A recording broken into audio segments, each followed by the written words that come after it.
Nama saya Pendeta Daniel Palungan. Ya, saya asli dari Tanah Toraja, Sulawesi Selatan. Lalu saya sekarang melayani di Gereja Bethel Indonesia, satu gereja kecil di daerah Ciledug, Tangerang. Itu perkampungan, ya semuanya hijau Bapak Ibu. Kiri kanan saya, depan belakang itu Muslim semua. Tapi puji Tuhan, setelah melalui perjuangan panjang, kami sekarang sudah bisa beribadah dengan bebas, walaupun dengan jumlah yang sangat kecil. Lalu saya melayani juga di beberapa sekolah teologi,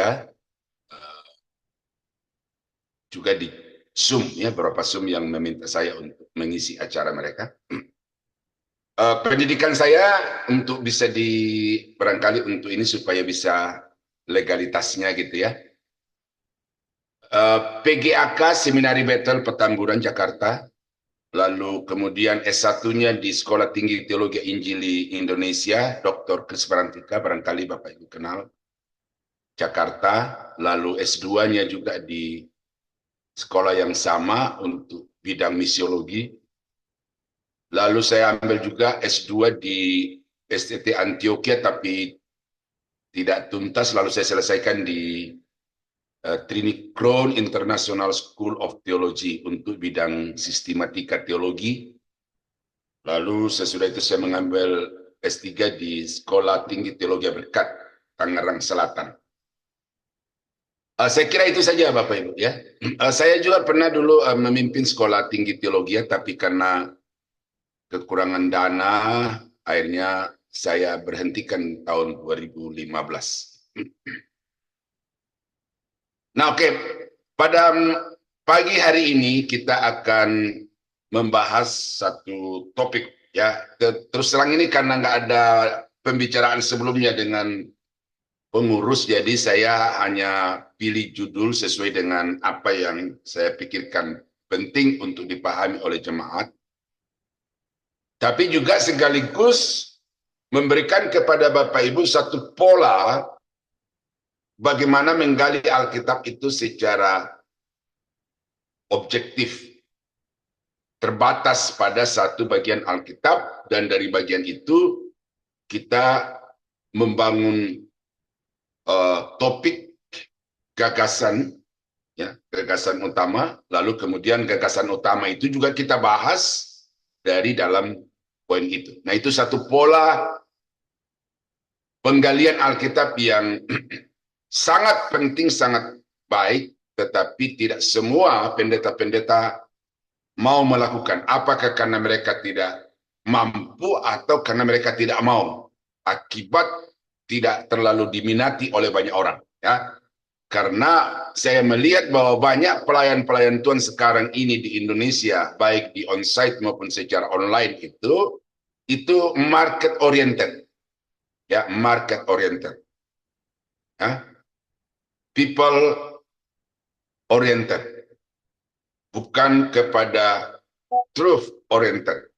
Nah, karena itu sejak saya lulus kuliah itu saya konsisten bahwa entah disukai atau tidak disukai oleh jemaat, saya akan konsisten kepada menggali Alkitab itu secara objektif, lalu menyampaikan kebenaran-kebenaran dari penggalian itu kepada jemaat, dan nanti saya sungguh percaya bahwa Roh Kudus, ya Roh Kudus itu akan mampu untuk menerangi atau menggugah hati jemaat itu sehingga pada akhirnya mereka terbuka kepada kebenaran. Nah, karena itu maka Bapak Ibu pada hari ini saya akan membahas satu topik yang sudah umum, ya Bapak Ibu sudah tahu ini secara umum. Tetapi topik ini perlu untuk terus-menerus dibahas oleh karena doktrin tentang Roh Kudus ini salah satu doktrin yang juga terus-menerus selalu disalahgunakan, salah dipahami, bahkan kemudian cenderung untuk dinistakan oleh karena ada pendeta-pendeta yang terang-terangan mengatakan bahwa Roh Kudus itu bukan Allah, bukan pribadi, tetapi Roh Kudus itu satu pribadi dengan Yahweh, dengan Bapa. Tapi Alkitab dengan jelas mengatakan bahwa Roh Kudus itu adalah satu pribadi yang terpisah dari pribadi Bapa atau pribadi Yahweh. Nah, oleh karena itulah saudara-saudara kekasih dalam Tuhan, maka kita melihat Bapa punya bidang kerja, Anak punya bidang kerja, lalu Roh Kudus punya bidang kerja.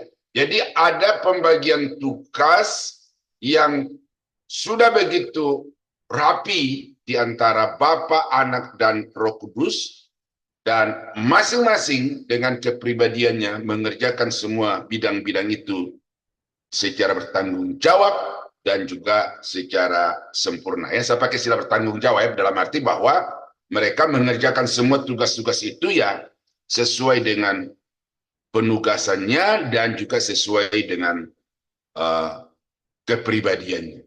Tetapi mereka tidak mengerjakan sesuai dengan kepentingan sendiri tanpa memperhatikan dua pribadi yang lain, tetapi bekerja sebegitu sempurna sehingga antara Bapa, Anak, dan Roh Kudus yang memang punya bidang kerja yang berbeda-beda, tetapi bekerja secara sempurna sehingga hasil kerjaan dari masing-masing pribadi itu memuaskan antar satu pribadi dengan pribadi yang lain. Nah, hari ini kita akan membahas khusus karya Roh Kudus dari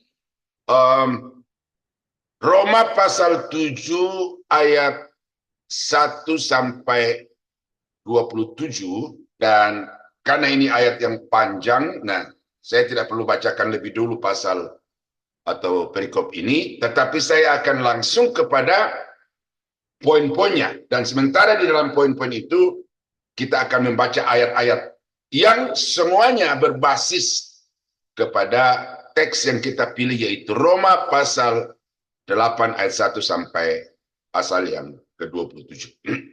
Nah, apa saja yang dikerjakan Roh Kudus? Ini perlu saya sampaikan kepada Bapak Ibu, oleh karena saya melihat bahwa dalam kenyataannya, dalam prakteknya, banyak hamba-hamba Tuhan itu melihat Roh Kudus hanya dari segi karunia-karunia. Maka itu sebabnya kita melihat bahwa hamba-hamba Tuhan itu selalu mengupayakan supaya di dalam pelayanan-pelayanan mereka itu terjadi manifestasi-manifestasi yang keluar atau yang terwujud sebagai karunia yang mereka miliki. Ini perlu. Bahwa sesungguhnya Roh Kudus itu punya begitu banyak karya, begitu banyak pekerjaan yang dia kerjakan bagi umatnya atau bagi juga orang-orang di luar Kristus. Nah, karena itu kalau saya mengajarkan doktrin ini di kelas-kelas itu, maka saya membagi karya Roh Kudus dalam kehidupan orang tidak percaya, karya Roh Kudus dalam kehidupan orang percaya. Dan ada begitu banyak poin-poin tentang karya Roh Kudus di dalam kehidupan orang percaya. Itu lebih dari 30 item. Apa saja yang dikerjakan Roh Kudus dalam kehidupan orang percaya. Tetapi gereja Tuhan, pendeta-pendeta itu hanya melihat dari mujizat. Mereka hanya melihat dari bahasa roh. Mereka hanya melihat hanya sebatas nubuat-nubuat. Lalu kemudian itu yang ditekankan, itu yang di-blow up secara paksa, sehingga kemudian menimbulkan pro kontra di kalangan gereja-gereja dan juga di kalangan hamba-hamba. Nah, jadi karena itu saudara-saudara, maka saya mempersiapkan ini karena waktu saya dihubungi oleh Ibu Heni, ini katanya PA, seminar gitu, nanti ada tanya jawab, jadi saya akan batasi pembahasan ini pada Roma pasal 8 ayat, ya pokoknya perikop yang berbicara tentang pokok itu. Nah, apa saja yang dikerjakan Roh Kudus menurut Roma pasal 8? Yang pertama itu adalah membebaskan dari hukuman kekal. Nah, saya di sini kutip dari versi bahasa Inggris, karena di dalam Alkitab kita bahasa Indonesia itu ada kurang, bukan salah ya, tetapi ada bagian yang tidak ikut diterjemahkan. Karena di dalam Roma pasal 8 ayat 1, dia bunyi begini dalam Alkitab kita bahasa Indonesia. Demikianlah sekarang tidak ada penghukuman bagi mereka yang ada di dalam Kristus Yesus. Hanya itu. Kalau bahasa Indonesia, terjemahan baru yang lama, ya. Nah, tetapi di dalam bahasa Inggris itu dia berkata begini. There is therefore now no condemnation to those who are in Christ Jesus. Nah, itu tadi itu, sampai di situ terjemahnya. Tetapi koma di dalam bahasa Inggris, King James ini saya ambil ya. Who do not walk according to the flesh. Sehingga bisa dibaca bahwa demikianlah sekarang tidak ada penghukuman bagi orang yang ada di dalam Kristus Yesus. 1. Demikianlah sekarang tidak ada penghukuman bagi mereka yang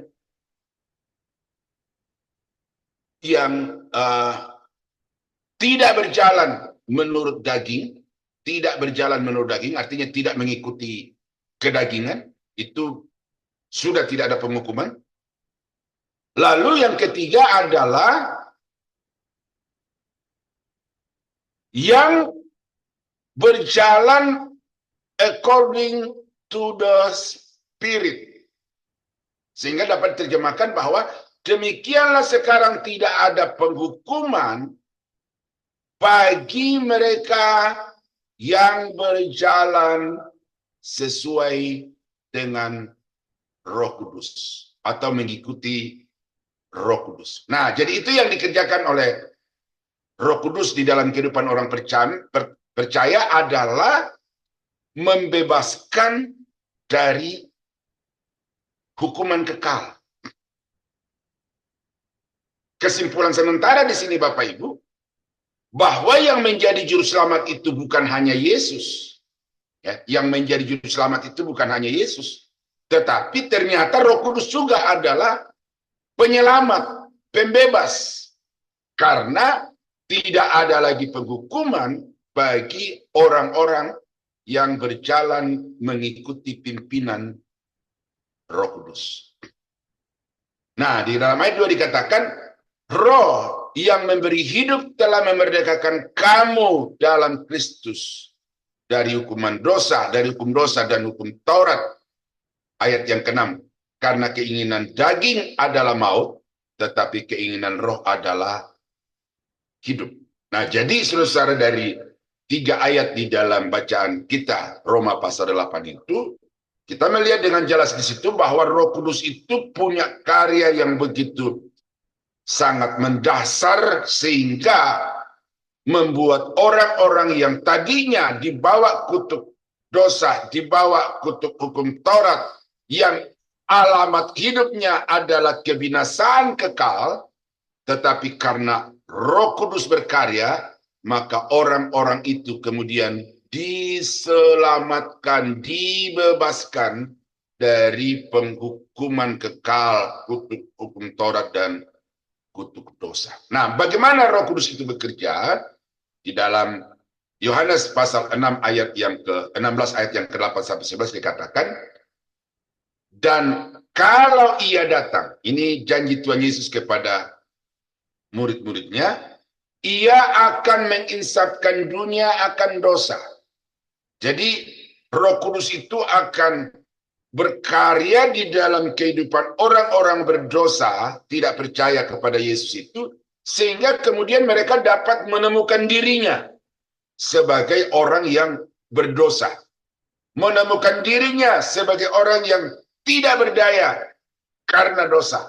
Walaupun mereka itu saleh di dalam kehidupan keagamaannya, tetapi kesalehan, segala perbuatan baik, amal-amal, dan kehidupan etik tinggi itu ternyata mereka tidak dapat melepaskan diri. Nah, jadi itu adalah pekerjaan Roh Kudus yang menghidupkan kembali orang-orang yang mati itu, dalam mati rohani di sini maksudnya, dengan memberikan keinsafan, menyadarkan.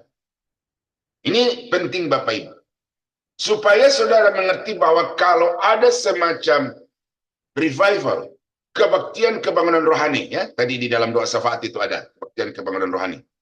Lalu kemudian di sana ada terjadi pertobatan, baik itu 1-2 orang ataupun juga massal. Jangan sekali-kali saudara berpendapat, berkeyakinan bahwa yang membuat orang-orang itu bertobat adalah pengkhotbah. Ya, jangan. Para pengkhotbah baik lokal, nasional ataupun internasional kalibernya, sebenarnya mereka hanyalah alat, corong yang dipakai oleh Tuhan untuk menyampaikan firman Allah, yang sesudah firman itu dikumandangkan, selanjutnya yang berkarya adalah Roh Kudus. Itu sebabnya maka jemaat perlu sadar ini agar tidak mengkultus individukan seorang pendeta, seorang pengkhotbah. Ya, saudara mesti mengetahui bahwa yang membuat manusia berdosa kemudian sadar dan bertobat kembali kepada Tuhan itu sepenuhnya karena karya Roh Kudus.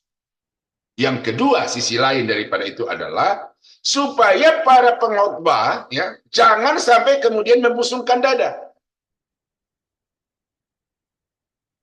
It is heaven because of me. Jangan.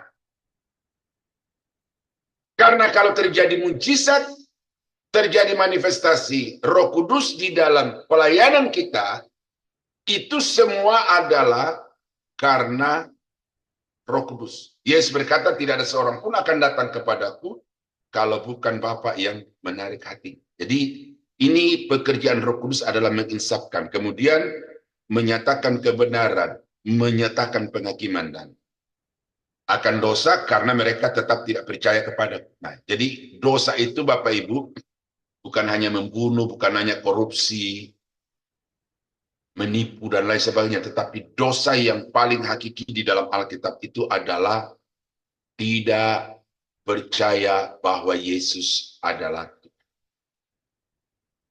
Jadi jangan heran kalau kemudian ada orang yang mengatakan Yesus bukan Tuhan, Yesus bukan juru selamat. Orang itu tidak ada roh di dalam hatinya. Ya, tidak ada roh dalam hatinya, dalam hidupnya. Walaupun dia pendeta, walaupun dia penginjil besar, kalau dia mengatakan Yesus bukan Tuhan, berarti dalam hidupnya tidak ada Roh Kudus. Karena orang yang dipenuhi dengan Roh Kudus itu, dia akan berkata, Yesus adalah Tuhan. Yesus adalah Juru Selamat. Tidak ada seorang pun yang mengatakan, terkutuklah Yesus oleh Roh Kudus. Tidak ada. Tidak ada seorang pun yang mengatakan Yesus adalah Tuhan, kalau bukan karena Roh Kudus. Jadi, Roh Kudus itu meyakinkan orang, menyatakan kebenaran bahwa Yesus itu adalah Tuhan. Ya. Akan kebenaran karena aku pergi kepada Bapa dan kamu tidak melihat aku lagi. Jadi Roh Kudus yang menyatakan bahwa Yesus dan Bapa itu adalah setara sehakikat, karena itu Yesus pergi kepada Bapa. Tidak ada seorang pun yang pergi kepada Bapa kecuali Yesus. Nah, yang ketiga itu pekerjaan Roh Kudus itu adalah menyadarkan adanya penghakiman, ya, penghakiman bahwa penguasa-penguasa dunia itu, roh-roh jahat, iblis, setan, dan malaikat-malaikat jahat itu telah dihukumkan ketika Yesus mati di atas kayu salib. Maka dengan demikian, orang-orang yang percaya kepada Yesus itu dibebaskan dari segala ketakutan terhadap kuasa-kuasa jahat itu. Nah, ini istilah lain dalam Alkitab itu adalah Roh Kudus itu melahirbarukan. Roh Kudus berkarya di dalam hati, dalam pikiran, sehingga orang itu mengalami satu pembaharuan dari hakikat kehidupan secara rohani, lalu kemudian dia memiliki satu orientasi hidup yang baru, arah hidup yang baru. Itu yang pertama.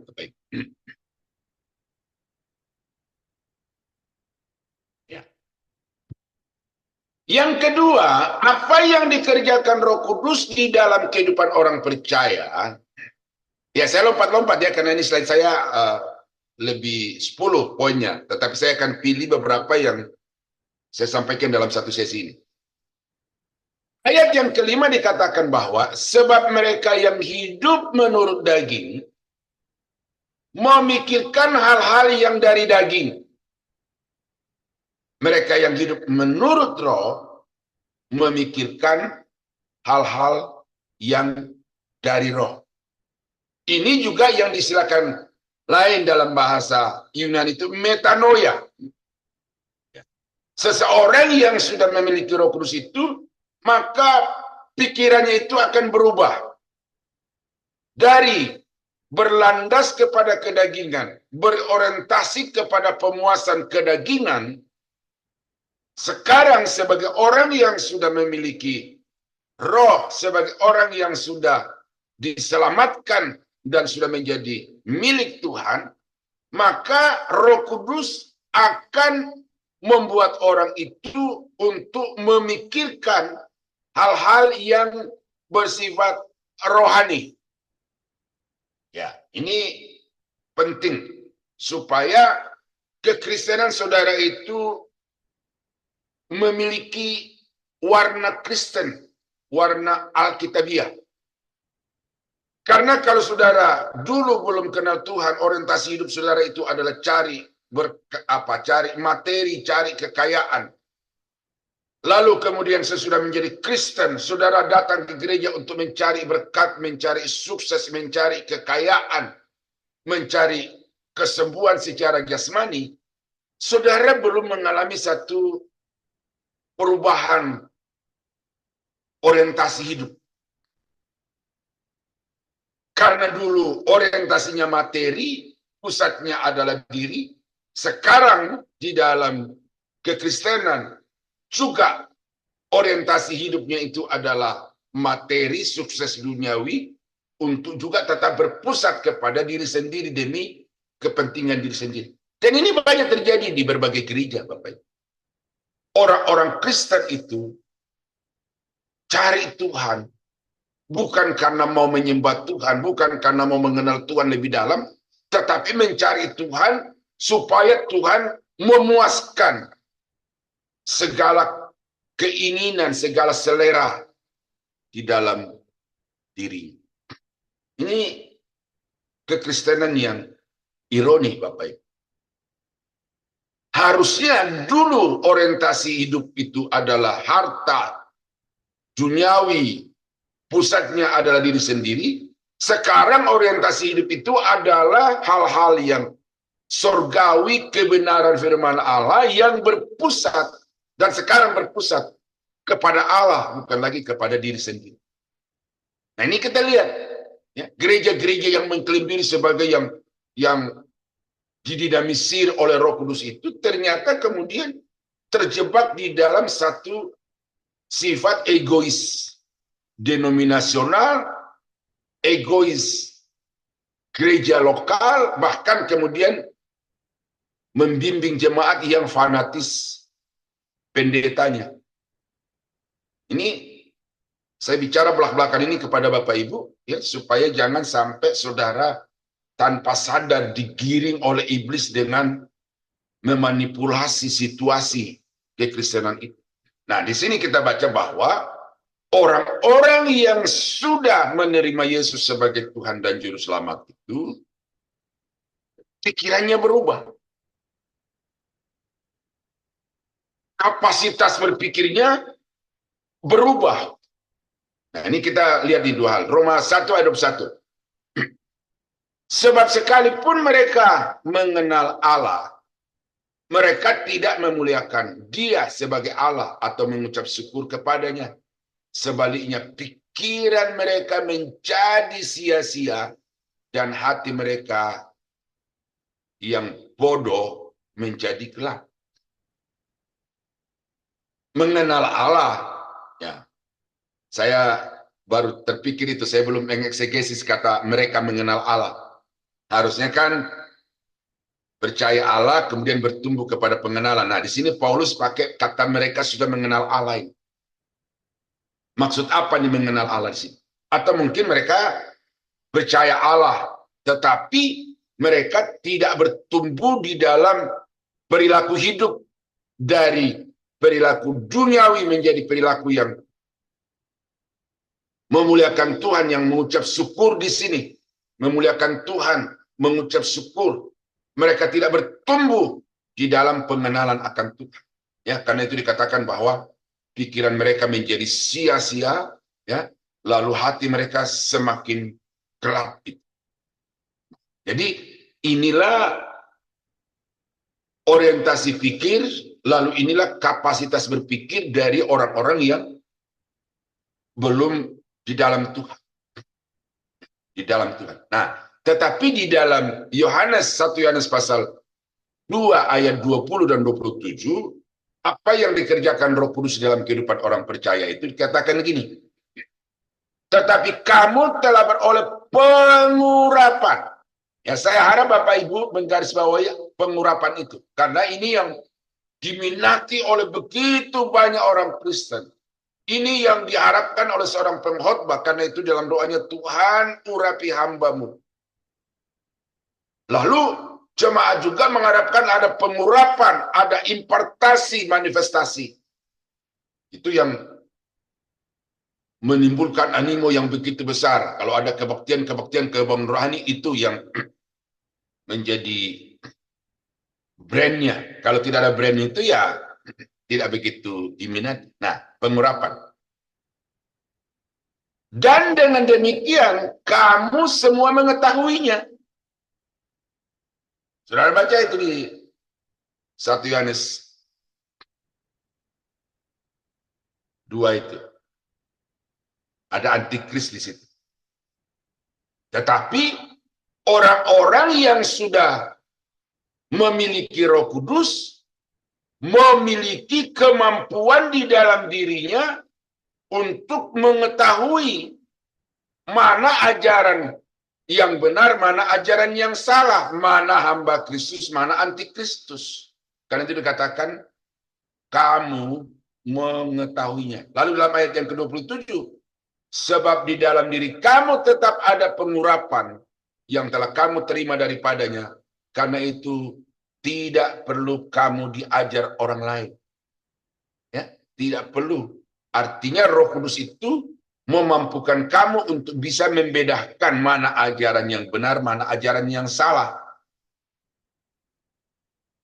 Tidak perlu, di sini bukan berarti tidak perlu sekolah, tidak perlu belajar seperti pada pagi ini, ya. Tetapi dalam arti bahwa kalau kamu sungguh-sungguh sudah dipenuhi dengan Roh Kudus itu, maka Roh Kudus itu akan memampukan pikiranmu, menerangi hatimu yang gelap, merubah pikiranmu yang sia-sia, sehingga kamu meningkat di dalam kapasitas berpikir tentang hal-hal yang bersifat rohani. Kan salah satu slogan gereja-gereja sekarang ini adalah the next level. The next level. The next level itu dalam hal apa? Banyak aspek di situ. Tetapi saya harapkan bahwa saudara, Bapak Ibu sekalian itu juga dapat meningkat kepada level berikut, ya, grow to the next level di dalam pemahaman supaya tidak mudah untuk disesatkan. Tetapi sebagaimana pengurapannya mengajar kamu, lihat, pengurapan berkaitan dengan pengajaran tentang segala sesuatu, dan pengajarannya itu benar, tidak dusta. Dan sebagaimana ia dahulu telah mengajar kamu, demikianlah hendaknya kamu tetap tinggal di dalam dia. Nah, jadi pengurapan itu, saudara-saudara, sebenarnya adalah iluminasi. Iluminasi itu adalah istilah yang menyatakan tentang karya Roh Kudus pada sisi yang lain. Sisi yang pertama itu adalah inspirasi, lalu iluminasi adalah karya Roh Kudus yang memampukan orang-orang percaya untuk mengerti kebenaran, untuk mengerti firman Allah. Itu sebabnya seorang pendeta, seorang guru, seorang penginjil, siapa saja hamba Tuhan itu wajib untuk minta pengurapan Roh Kudus supaya dengan demikian ajarannya itu benar.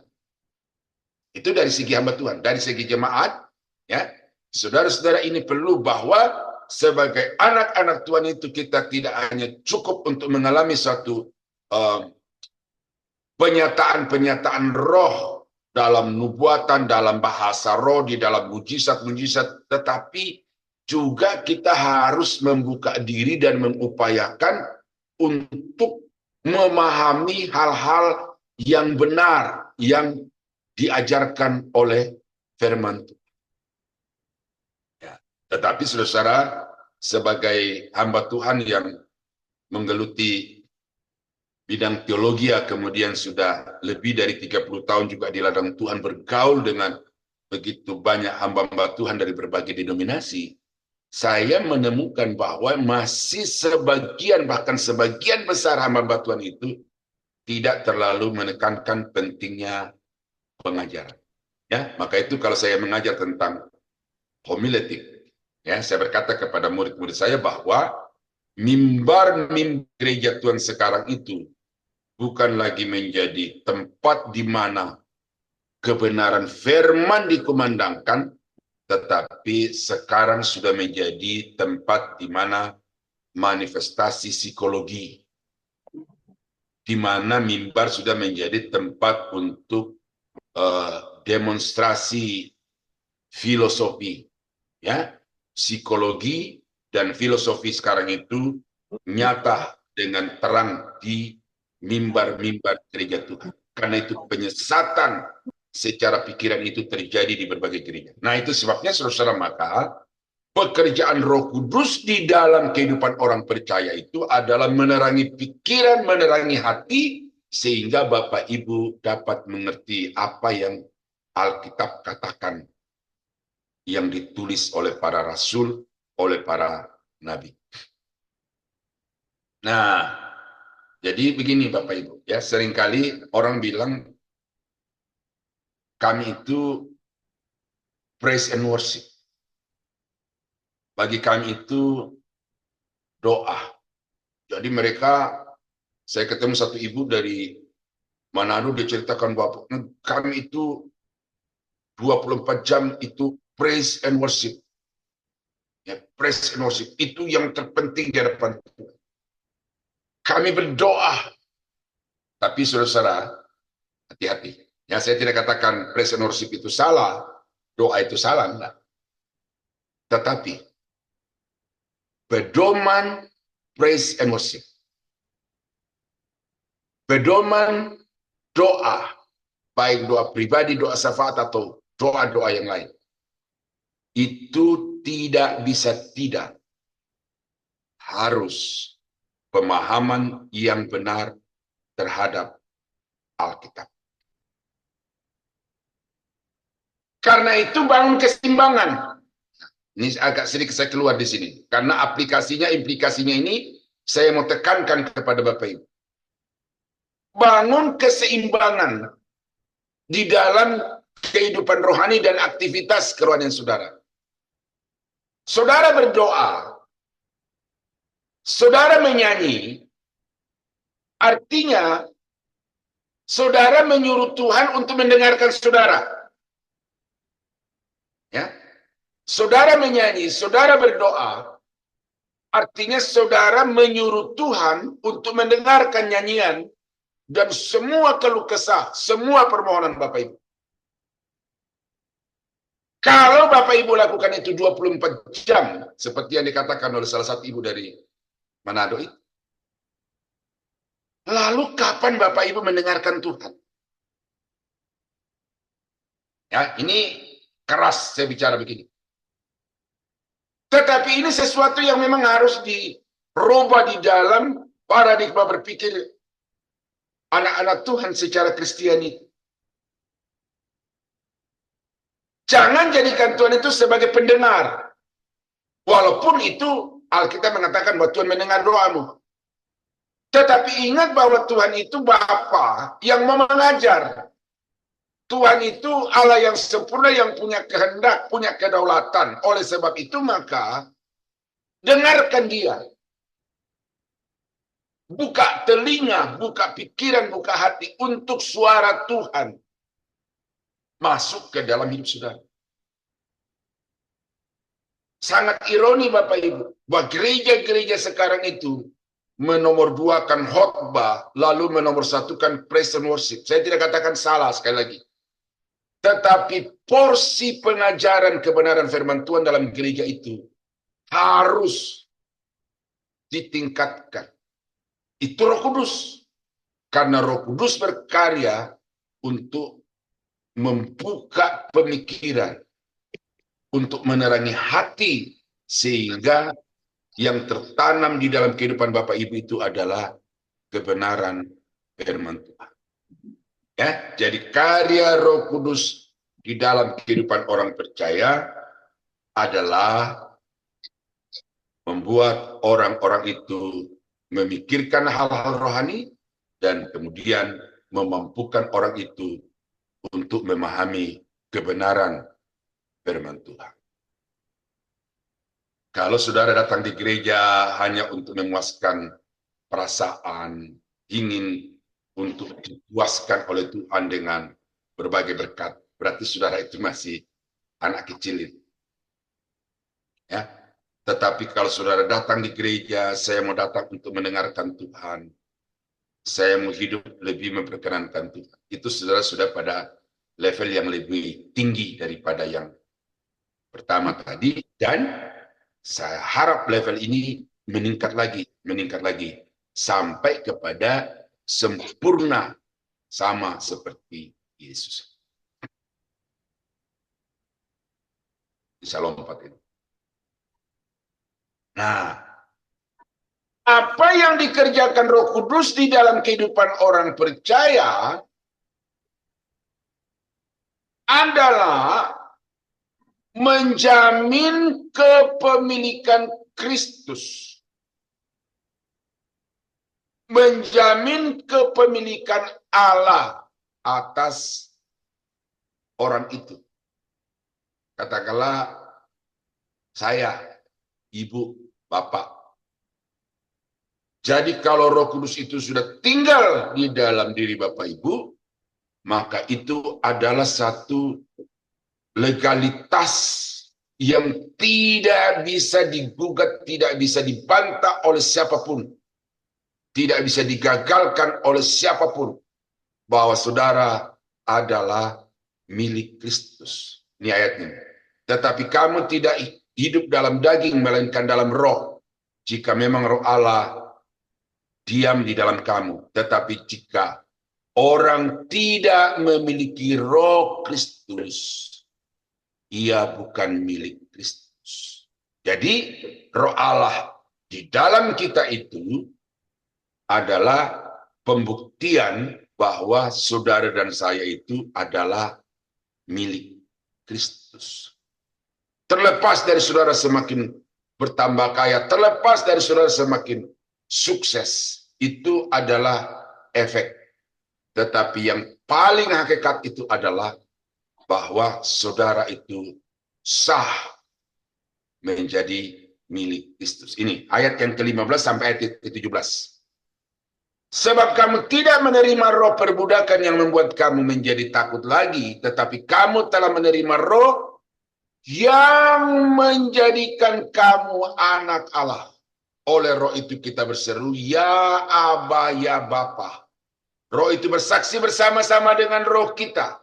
Roh Allah dan roh kita itu bersaksi bahwa kita, ya, tunjuk diri sendiri adalah anak-anak Allah.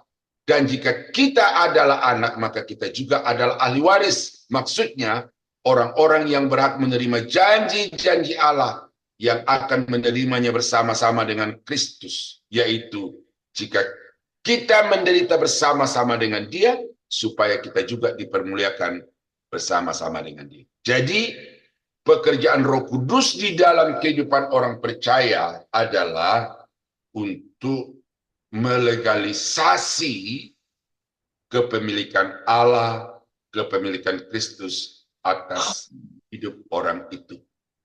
Nah, di dalam Alkitab itu dipakai kata metrei. Ya, metrei. Nah, satu sisi Roh Kudus itu bekerja untuk memeteraikan. Nah, ini kita baca di dalam Efesus pasal 1 ayat 13-14. Di dalam Dia kamu juga, karena kamu telah mendengar firman kebenaran, yaitu Injil keselamatanmu. Di dalam Dia kamu juga ketika kamu percaya, dimeteraikan dengan Roh Kudus. Jadi sama seperti proses transaksi jual beli, pengalihan kepemilikan, katakanlah rumah atau sebidang tanah, maka perlu ada dokumen, ya, dokumen perjanjian, pelepasan hak dan penerimaan hak. Nah, kemudian bagaimana supaya dokumen itu dapat dijamin kekuatan hukumnya? Maka dokumen itu harus dicap. Itu yang namanya meterai. Dengan berbagai perkembangan, ya, perkembangan sampai sekarang ini. Nah, jadi saudara-saudara, kita melihat di sini bahwa Roh Kudus itu adalah alat pemeteraian, alat pengesahan dokumen pengalihan kepemilikan saudara dari milik iblis, anak-anak dunia, menjadi milik Allah. Itu terjadi ketika saudara mendengarkan Injil dan kemudian saudara membuka hati bagi Injil itu. Saat itu saudara dimeteraikan dengan Roh Kudus. Roh Kudus masuk ke dalam hidup saudara dan dengan demikian sah saudara menjadi milik Allah.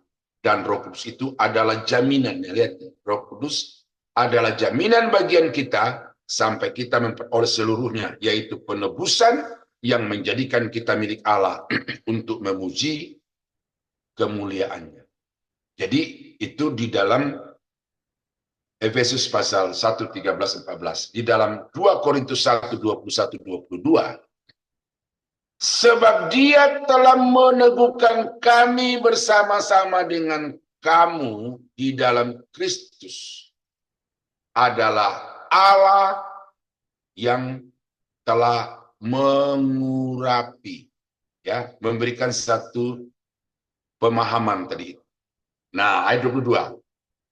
Dia memeteraikan tanda miliknya atas kita dan yang memberikan Roh Kudus di dalam hati kita sebagai jaminan dari semua yang telah disediakan untuk kita.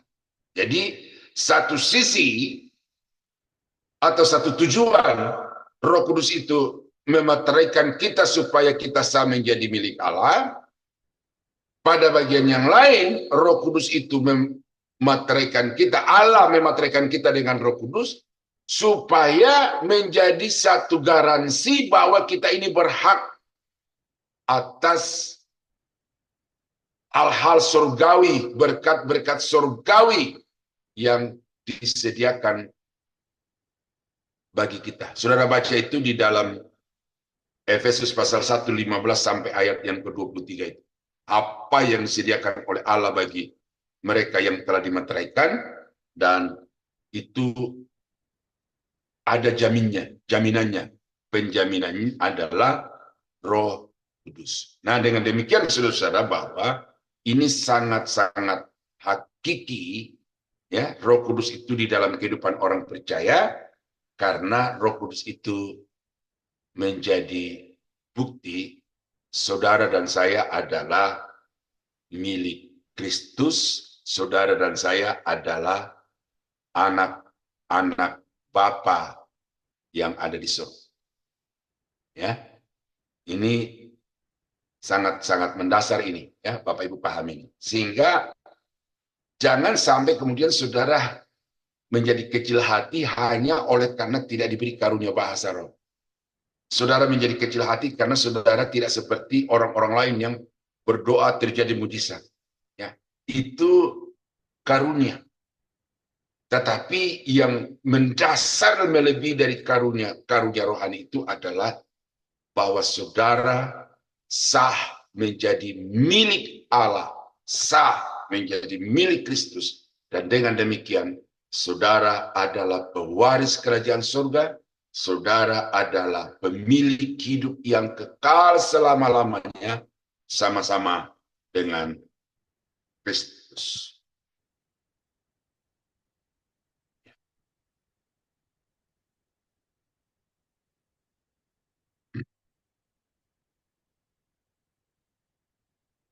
Nah,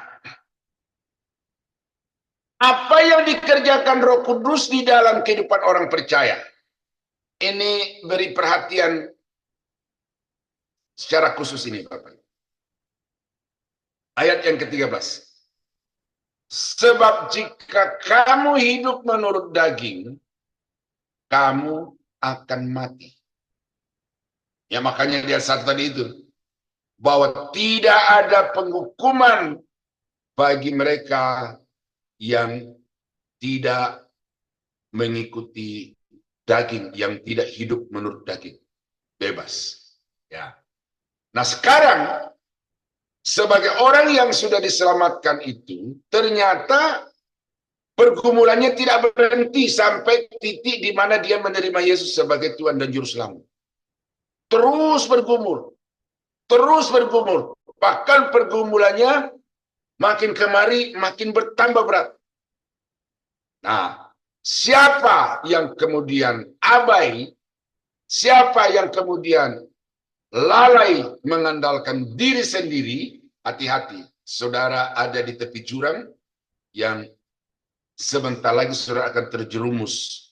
Ya, sebab jika kamu hidup menurut daging, kamu akan mati. Tetapi jika kamu hidup oleh roh, kamu mematikan perbuatan-perbuatan tubuhmu, kamu akan. Jadi, saudara-saudara, di dalam diri kita itu ada kekuatan-kekuatan. Kekuatan itu adalah kekuatan daging, kekuatan iblis, kekuatan duniawi, dan kekuatan roh. Kekuatan daging itu hawa nafsu. Kekuatan dunia itu godaan-godaan dari luar. Kekuatan iblis itu adalah musuh laten. Ya, dan saudara mesti ingat bahwa iblis ini adalah satu pribadi yang tidak pernah kenal kata menyerah. Udah, saya berhenti menggoda manusia. Saya kapok. Ya, tidak pernah. Iblis itu tidak ada kamusnya menyerah, tidak ada kamusnya kapok. Dia akan terus berjuang. Nah, bagaimana kita bisa mengatasi itu? Ya, itu ada rumus lain di dalam Alkitab, tetapi khusus di sini yang saya mau angkat itu adalah kekuatan daging. Kekuatan daging ini dahsyat. Bukan hanya majelis yang jatuh, karena kedagingan, tetapi bahkan pendeta-pendeta hebat itu jatuh karena kedagingan. Saya teringat, ya, saya tidak perlu bicara pendeta dalam negeri, pendeta luar negeri. Ada dua pendeta yang kalibernya sangat-sangat luar biasa di era tahun-tahun 2000-an. Tetapi kemudian tersungkur di bawah kaki iblis oleh karena tidak dapat menahan hawa nafsu seks, lalu harus cerai dengan istri. Seorang pengkhotbah kaliber internasional dengan manifestasi yang luar biasa. Ada satu pendeta lain lagi yang dulu saya punya seri kaset analog itu, yang masih pita itu banyak sekali. Saya lupa apakah lebih 10 atau hampir 10 kasetnya itu. Karena saya memang begitu senang suaranya, kemudian lagu-lagunya sangat-sangat mengurap, memberkati itu. Tetapi kemudian tersungkur juga di bawah kaki iblis oleh karena dia tergoda dengan timnya. Bahkan dibilang itu apakah sekretaris, tapi pokoknya yang hari-hari melayani bersama-sama, baik di gereja maupun di kantor pelayanannya. Di Indonesia banyak daging, hawa nafsu. Sekarang nafsu kekayaan. Pendeta-pendeta sekarang itu parameternya adalah kekayaan. Kalau seorang pendeta kaya dianggap sebagai pendeta sukses, tapi kalau pendeta miskin dianggap sebagai pendeta yang tidak diperkenankan Tuhan, makanya tidak diberkati. Makanya seringkali saya bergurau dengan teman-teman. Pendeta dengan bisnismen itu sama. Cuma memiliki komoditi yang berbeda. Kalau bisnismen itu komoditinya adalah mobil, adalah properti, adalah sembako, ya. Tetapi kalau pendeta itu komoditinya adalah Alkitab, adalah firman. Dan banyak pendeta-pendeta yang terjebak dalam perangkap iblis oleh karena mereka abai kekuatan daging yang bekerja merajalela dalam dirinya itu. Saya diminta untuk memberikan kuliah 1 hari di salah satu sekolah Alkitab di Sumatera. Saya tidak mau sebutkan spesifik. Dan jam 12 jam makan itu saya bincang-bincang dengan yang mengelola di situ. Saya bicarakan tentang aset lokasi di mana sekolah tinggi itu ada itu, waduh luar biasa, dalamnya banyak gedung-gedung, tetapi sudah tidak terurus. Tinggal satu ruangan yang dipakai untuk kuliah. Waktu itu sekitar 30 mahasiswa yang saya ajar. Lalu dia berkata bahwa aset itu menjadi perebutan antar dua pendeta dan sudah memakan korban karena pendeta yang satu menyewa preman untuk membunuh saingannya untuk mendapatkan itu dan terjadi pembunuhan. Tetapi kemudian yang dibunuh itu bukan pendeta yang dimaksud, tetapi sopir dari pendeta itu karena hanya diberikan kisi-kisi, lalu dia pikir oh ini orangnya. Ternyata yang dibunuh itu adalah sopir. Nah, jadi saudara-saudara lihat situ, pendeta tanpa sadar terperangkap dalam hawa nafsu kekuasaan, terperangkap di dalam hawa nafsu kekayaan. Lalu orang ini mengumandangkan, tetapi kamu akan menerima kuasa kalau Roh Kudus turun ke atas kamu dan kamu akan menjadi saksiku di Yerusalem, seluruh Yudea, Samaria dan sampai ke ujung bumi. Menjadi saksi di luar, tetapi di dalam dirinya ada kekuatan daging yang tidak mampu untuk diatasi. Nah, karena itu saudara-saudara kekasih dalam Tuhan ini, saudara mesti tahu ini, ya. iblis, dunia dan daging itu berkoalisi, ya, berkoalisi untuk menyerang saudara. Seperti Israel sekarang ini oleh Hamas, oleh Hizbullah, oleh Iran, oleh Rusia, gitu ya, berkoalisi untuk mengarahkan moncong senjatanya kepada saudara. Dan kalau saudara tidak memiliki Roh Kudus, maka itu empuk bagi iblis.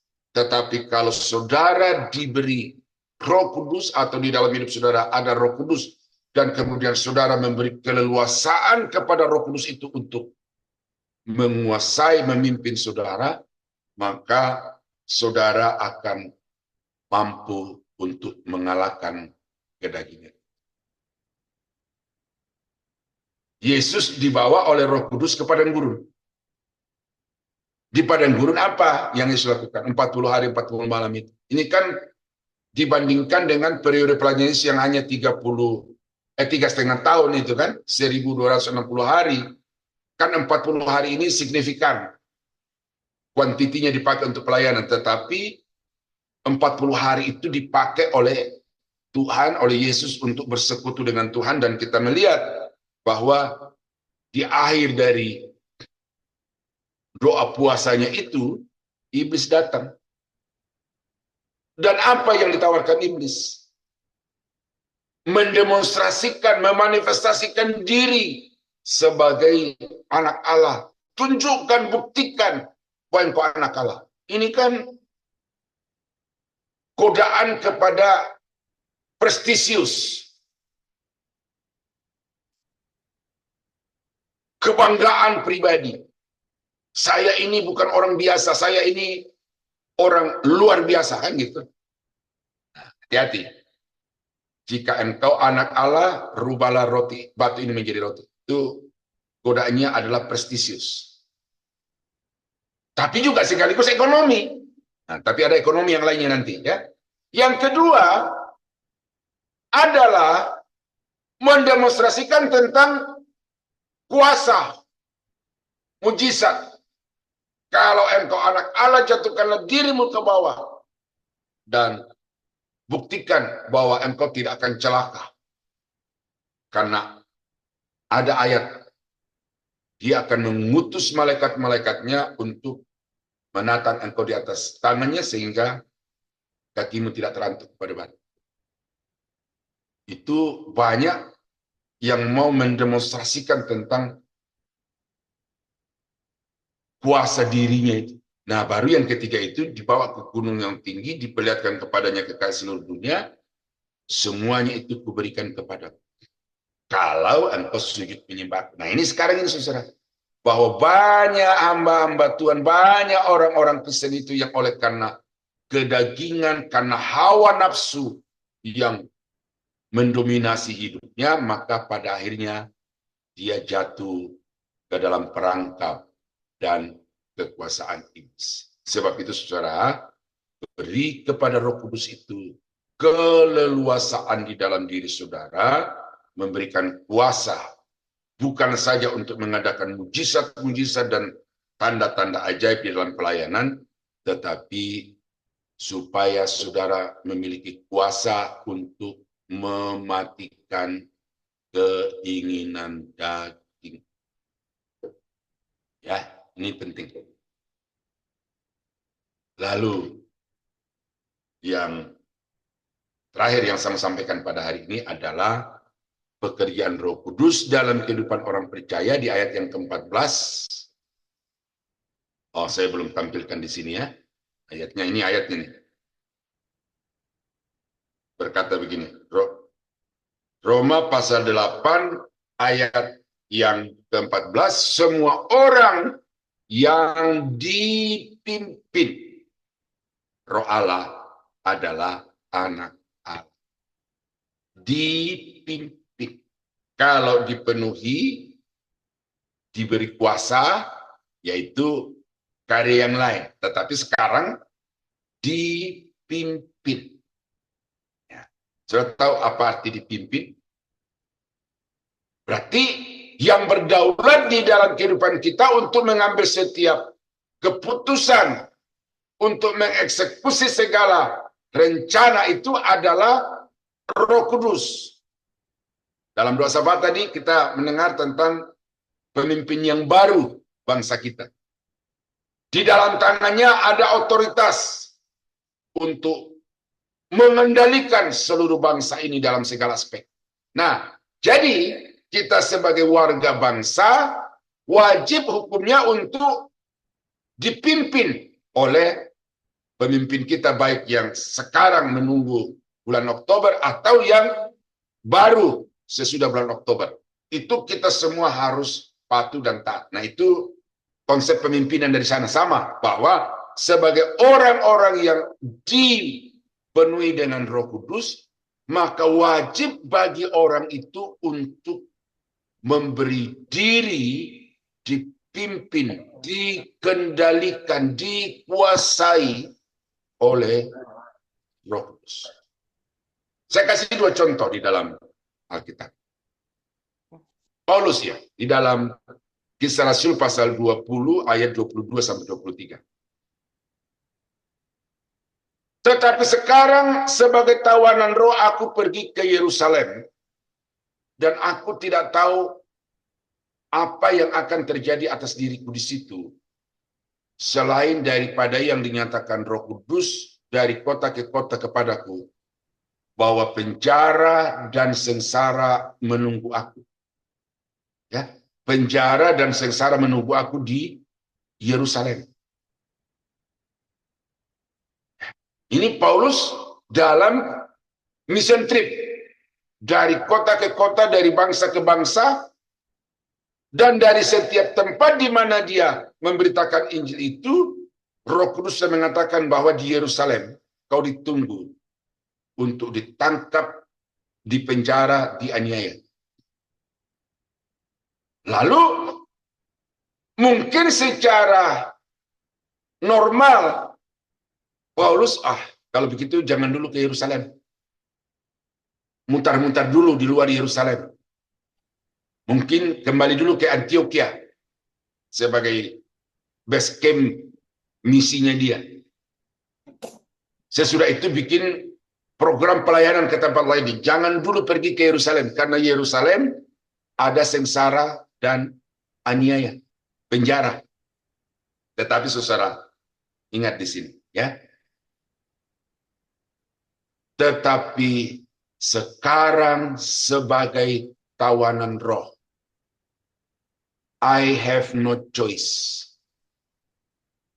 Ya, kecuali saya harus patuh, taat, mengikuti apa yang roh inginkan dalam hidup. Inilah kekristenan yang high level. Ya, saya kaitkan dengan the next level tadi itu. Paulus sudah sampai pada satu level yang not the highest, tetapi sudah pada level yang tinggi. Karena apa?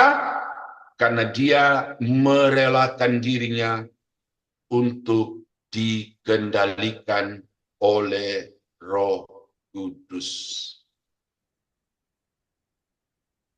Banyak sekarang pendeta-pendeta yang justru mau mengendalikan Roh Kudus, ya kan? Makanya ada pendeta-pendeta yang mengklaim diri sebagai orang yang punya otoritas untuk menyuruh Roh Kudus masuk ke dalam diri orang. Ada pendeta-pendeta yang mengklaim diri sebagai orang yang bisa memberikan karunia-karunia kepada jemaat. Kita udah bilang. Ya, jadi hati-hati dengan itu, Bapak Ibu. Yang benar adalah berikan dirimu untuk dikendalikan oleh Roh Kudus. Nah, ini efektivitas pelayanan seorang hamba Tuhan itu juga sangat ditentukan oleh bagaimana orang itu patuh kepada pimpinan Roh Kudus. Ini kisah mengenai Filipus. Saudara baca di dalam Kisah Rasul pasal 8 itu, satu perikop itu, Tapi saya kutip ini. Lalu kata Roh kepada Filipus, pergilah ke situ dan dekatilah kereta itu. Ya, sida-sida yang dalam perjalanan dari Yerusalem ke Ethiopia, dan di dalam keretanya itu dia sedang membaca satu bagian dari kitab suci. Filipus segera ke situ dan mendengarkan sida-sida itu sedang membaca kitab Nabi Yesaya. Kata Filipus kepadanya, mengertikah Tuhan apa yang Tuhan baca itu? Terjadi dialog, ditemukan bahwa sida-sida itu tidak mengerti sama sekali tentang apa yang dimaksud oleh tulisan itu. Lalu atas bimbingan Roh Kudus, atas terang dan kendali Roh Kudus, Filipus menjelaskan ayat itu secara benar, dan akhirnya orang itu mengerti, dan pada akhirnya dia mengambil satu keputusan, saya mau menjadi pengikut Yesus. Karena itu dia mau dibaptis. Lalu kata Filipus, boleh, tetapi syaratnya saudara harus percaya bahwa Yesus adalah Tuhan. Dan sida-sida itu berkata, aku percaya Yesus adalah anak Allah, Yesus adalah Mesias. Jadi baptis. Efektif pelayanan Filipus itu karena karya Roh. Jadi saudara-saudara dalam hidup ini, sebagai jemaat, serahkan hidupmu untuk dipimpin Roh Kudus. Sebagai hamba Tuhan, taklukkan dirimu di bawah pimpinan Roh Kudus. Karena itu yang akan membuat saudara bisa efektif di dalam pelayanan. Efektif bukan menurut standar bisnismen, bukan menurut standar manusia, tetapi efektif di dalam standar kualifikasi ilahi. Itu sebabnya saudara, maka saya sampaikan ini dan saya tekankan ini sebagai satu poin. Ya. Tadinya saya mau gabung dengan ayat 7 tadi itu. Slide 7 maksud tadi itu. Tetapi kemudian muncul satu dorongan di dalam diri saya tadi di awal itu, ini dibahas khusus ini. Bahwa betapa pentingnya anak-anak Tuhan itu dipimpin Roh Kudus. Tidak cukup dengan manifestasi karunia-karunia. Karena kalau hanya manifestasi karunia-karunia, itu keledainya Biliam pun bisa berkata-kata, karunia berkata-kata dengan bahasa roh, tanda petik. Ya, baru tadi malam saya bahas itu di satu channel itu, bahasa roh. Jadi, kalau roh menghendaki, keledai bisa mendapatkan karunia bahasa roh. Dan itu bukan standar bahwa keledai itu lebih rohani daripada Biliam. Itu bukan standar bahwa keledai itu lebih berkenan kepada Tuhan. Jadi karena itu jangan terlalu ambisi untuk mendapatkan karunia khususnya bahasa roh. Itu kedaulatan Roh Kudus. Kalau dia percayakan, lakukan. Tetapi kalau dia nggak percayakan, jangan paksa. Karena saudara bisa terjebak di dalam perangkap manipulasi iblis. Tetapi yang mutlak bagi Bapak Ibu adalah beri dirimu dipimpin oleh Roh Kudus. Di dalam kitab Galatia, Paulus berkali-kali mengatakan, ya, berilah dirimu dipimpin Roh Kudus. Ini perintah. Berilah dirimu dipimpin oleh Roh Kudus. Itu yang jelas-jelas Alkitab perintahkan. Tetapi mengenai karunia-karunia tidak pernah diperintahkan. Hendaklah kamu berbahasa roh, enggak. Hendaklah kamu bernubuat, enggak. Itu dengan sendirinya akan datang, akan jadi kalau Roh Kudus menganggap penting, diperlukan pada saat itu. Tetapi yang diperintahkan Alkitab adalah berilah dirimu dipimpin oleh Roh Kudus. Saudara-saudara, karya Roh Kudus itu begitu penting dan begitu banyak dalam Alkitab. Hari ini saya sampaikan kepada Bapak Ibu ada 5. Dan terbatas kepada Roma pasal 8 ayat 1 sampai terakhir berikut itu. Dan itu pun juga saya tidak bahas secara tuntas oleh karena mengingat waktu dan situasi saudara. Nah, oleh karena itu maka dari 5 yang saya sampaikan ini kepada Bapak Ibu, mohon berdoa kepada Tuhan supaya Roh Kudus memampukan saudara untuk memahami, dan dengan demikian saudara dapat hidup memperkenankan Tuhan, baik di dalam rumah tangga, dalam bisnis, karir, dalam gereja, atau dalam pelayanan. Nah, karena itulah saudara, maka saya sungguh berharap dan berdoa kepada Tuhan kiranya apa yang saya uraikan ini dapat Bapak Ibu pahami, dan kemudian dengan pertolongan Roh Kudus, saudara dimampukan untuk melakukannya dalam hidup setiap saat. Terpujilah nama Tuhan. Saya kembalikan kepada moderator kita. Ya, terima kasih Pak Daniel Palungan atas materi pada pagi hari ini dengan tema Karya Roh dalam Hidup Orang Percaya yang terambil dari Roma 8 ayat 1 sampai 17. Kalau saya mencatat yang dilakukan Roh Kudus di dalam Roma 8 yang disampaikan ada 5 poin. 1, membebaskan dari hukuman kekal. 2, menuntun kepada hal rohani. 3, menjadikan kita milik Kristus. 4, memberi kuasa untuk mematikan daging dan memimpin orang percaya. Dan yang mutlak yang harus dimiliki adalah kita mutlak memberikan diri kita dipimpin oleh Roh Kudus. Itu yang saya dapatkan. Semoga menjadi pencerahan kepada kita karena materi Roh Kudus ini cukup berat. Dan harusnya tidak satu sesi ya Pak, kalau lihat materi yang Bapak sampaikan, harus 2 atau 3 sesi. Ya, pada pagi hari ini dipersilakan kepada Bapak Ibu yang akan meneguhkan atau akan bertanya. Kita masuk dalam sesi tanya jawab.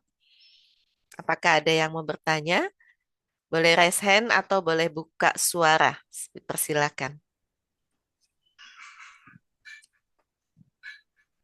Ibu Rustin membuka. Apakah Ibu Rustin mau bertanya? Silakan. Iya, sama Pak. Tadi sama Pak. Pak siapa ya tadi? Pak Daniel yang Pak menyampaikan. Daniel, Ibu. iya. Ya. Tadi Pak Daniel ngomong yang tema pertama tadi tentang worship ya. Kalau kita ini datang kepada Tuhan, kita akan menyanyi dulu lagu-lagu penyembahan, ya kan?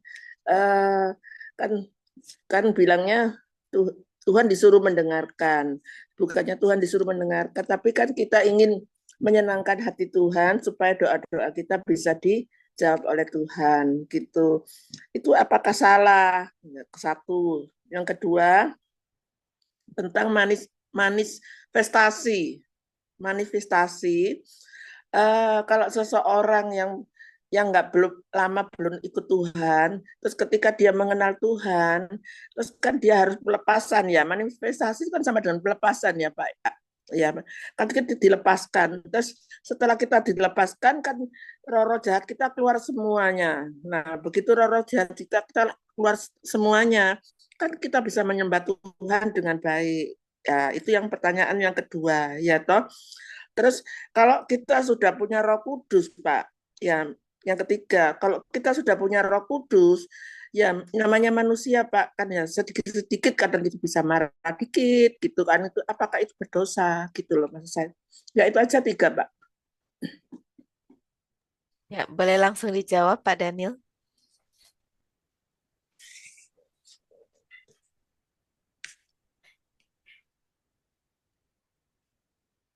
Terima kasih ya Ibu pertanyaannya, Bu Rustin Pak. Rustin. Saya tadi mengatakan bahwa pujian penyembahan itu penting. Ya. Tetapi kalau ibadah Bapak Ibu itu 24 jam praise and worship, Kan saya kutip dari pernyataan orang Manado tadi, ya kan? Jadi mungkin Ibu agak apakah meninggalkan layar sejenak lalu terpotong. Praise and worship itu penting. Itu satu sikap yang mesti kita tumbuh kembangkan. Tetapi saya bilang praise and worship yang efektif itu praise and worship yang dituntun oleh kebenaran. Itu sebabnya jangan hanya menyuruh Tuhan mendengarkan Bapak Ibu, tetapi Bapak Ibu juga harus merelakan hati untuk mendengarkan suara Tuhan. Makanya saya kan tadi bilang, ada keseimbangan. Kan itu Bu, kata kuncinya. Keseimbangan. Karena yang bahaya sekarang itu tidak seimbang. Sempurna di dalam musik gereja, tetapi kacau balau dalam pengajaran. Itu yang membuat gereja sekarang menjadi kacau balau. Ya Ibu ya. Jadi praise and worship itu tidak salah, wajib. Karena kita dipanggil oleh Tuhan untuk memuji dan menyembah. Tetapi bagaimana supaya kita bisa memuji dan menyembah itu ada ajarannya. Saya juga mengajar musik gereja Bapak Ibu. Ya, saya mengajar musik gereja dalam perspektif teologi, bukan musik gereja praktis. Karena yang saya lihat sekarang itu di gereja-gereja itu penekanannya kepada praktisnya, tetapi para musikus-musikus gereja itu tidak punya landasan teologi yang benar. Itu sebabnya maka mengadopsi panggung-panggung luar gereja dibawa ke dalam gereja. Nah, itu hati-hati ya. Jadi pujian penyembahan itu berbasis kepada teologi dan dituntun oleh teologi. Teologi di sini adalah ajaran, ya, ajaran. Ya, jadi kembangkan Bapak, ya, Ibu ya, Ibu Rostin itu ya, pujian penyembahan. Tetapi kembangkan juga baca Alkitab. Ya, kalau tidak baca Alkitab hanya memuji menyembah ya, emosinya yang mendominasi. Ya, itu hati-hati. Nah, yang kedua manifestasi. Yang saya bilang manifestasi di sini bukan pelepasan saja, ya. Itu pelepasan salah satu dari 1000 manifestasi. Ya, jadi kalau kita mau menekankan kepada manifestasi roh, seperti penglihatan, nubuat, kemudian bahasa roh, mujizat dan lain sebagainya. Tetapi tidak berdasarkan kepada kebenaran yang diajarkan Roh Kudus. Hati-hati. Ada pendeta di Jakarta, banyak Jakarta yang saya temukan itu terbukti salah di dalam apa yang mereka katakan. Pada tanggal 6 bulan 6 tahun 2022 ada pendeta di Jakarta dan Kaliber Nasional. Di layar-layar YouTube itu tampil di mana-mana, ya. Dia berkata, kita lihat bahwa tanggal 6 bulan 6 tahun 2022 itu adalah hari di mana angka 66 itu, pemateraian antikris dengan angka 66 itu akan terjadi. Nah, dari mana dia ambil 66 itu? Karena tanggal 6 itu 6, bulan 6 itu 6, lalu 2022. Nah, 2022 di situ ada angka 2-nya ada 3. Lalu dia jumlahkan itu menjadi 6. Lalu dia katakan itu akan terjadi sesuatu yang seperti dikatakan di dalam wahyu. Tapi apa terjadi? Tidak ada sesuatu yang terjadi, biasa saja. Karena apa? Pendeta ini terlalu berani untuk memberikan pernyataan, tapi pengetahuan eskatologinya sangat cetek. Gitu. Nah, ini yang saya mau katakan kepada Bapak Ibu. Kita seringkali melihat pendeta itu dari manifestasinya, bagaimana caranya dia menampilkan diri di atas mimbar, atas panggung gereja, di depan jemaat. Lalu kemudian kita terobsesi.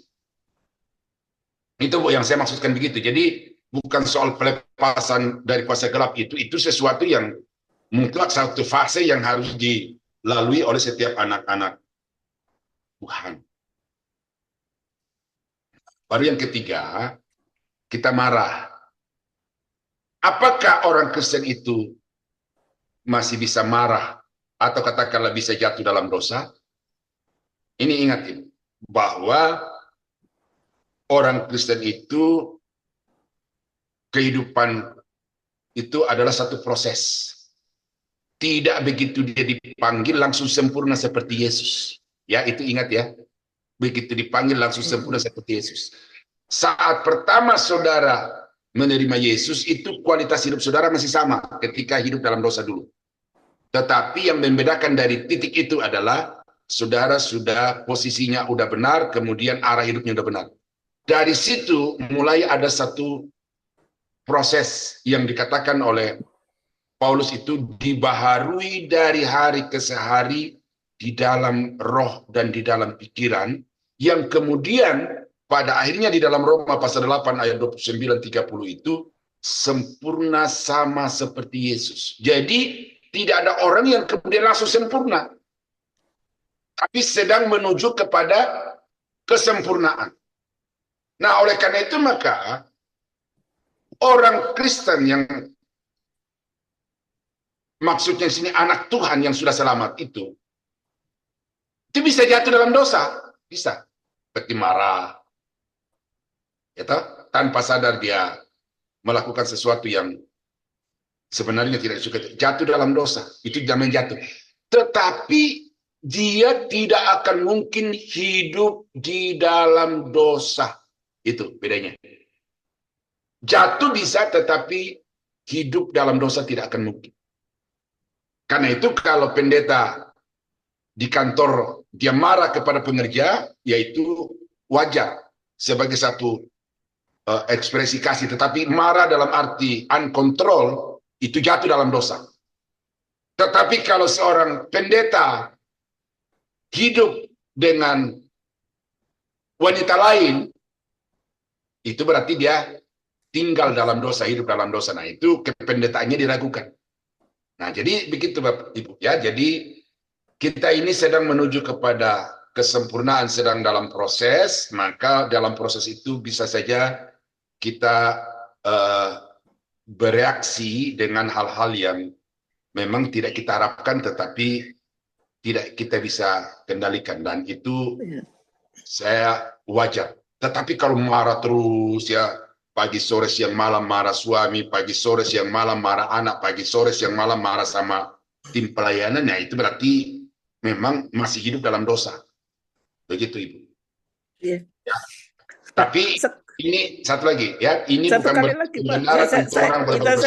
Saya mengerti Pak. Intinya mengerti. Saya satu kali lagi, karena yang ini bergantian kan, yang lain-lain pendeta-pendeta semua. Saya bukan seorang pendeta ya Pak, jadi seorang orang yang biasa.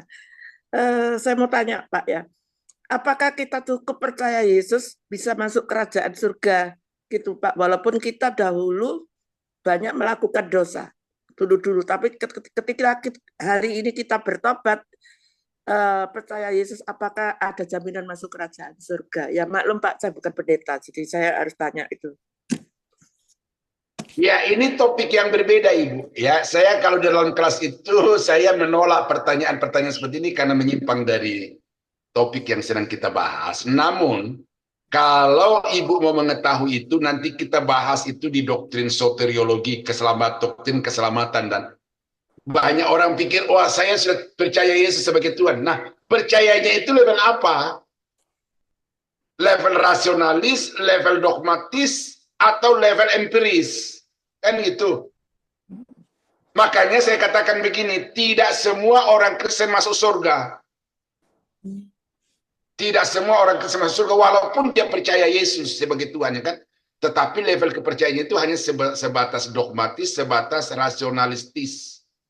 Tidak sampai kepada dia betul-betul mengalami Yesus itu dalam hidupnya. Nah, jadi itu saja dulu Bu, saya sampaikan, karena itu satu topik yang juga sangat penting dan panjang lebar. Jadi supaya kita jangan keluar dari topik dari karya Roh Kudus, yang pasti di sini bahwa orang yang sungguh-sungguh lahir baru dan didiami Roh Kudus itu, orang itu ada jaminan keselamatan. Dan kalau dia sudah didiami oleh Roh Kudus, maka pasti dia akan jijik dengan dosa, akan benci dengan kemarahan, ya. Jadi orang yang dipenuhi Roh Kudus itu jaminan keselamatannya iya, lalu kemudian dia tidak akan mungkin untuk berbuat yang aneh-aneh di hadapan Tuhan. Saya kira itu Bu ya jawaban saya. Ya, makasih Pak Daniel, Tuhan berkati.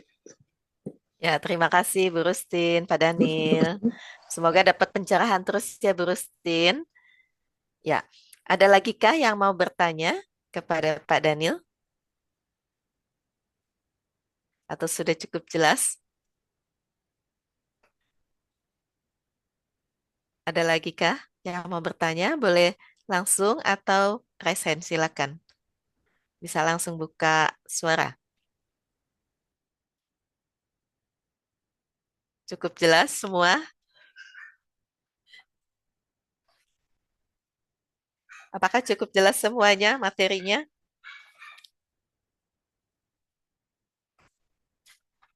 Adakah yang mau bertanya?